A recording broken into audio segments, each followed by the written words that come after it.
Then this is the final visualization, that is ground plus 9. So we have 10 floors. Then ideally this is the site plan. We have the shops here, social hall, the houses, parking, and we will have some areas left aside for the tree nursery and other green spaces for the children to play.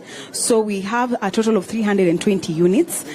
We have social units, we have the affordable market rate units as well.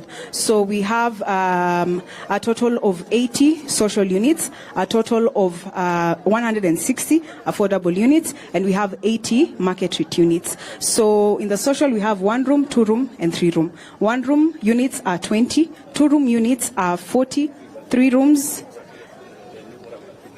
Yes. Okay.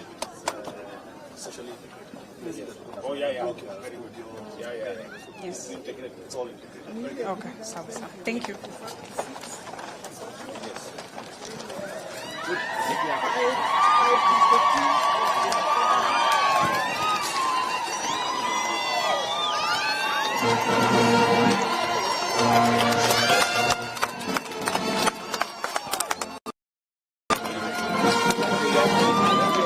Basi tunaona uzinduzi, shangwe na vigelegele kwa akije sasa pia iwe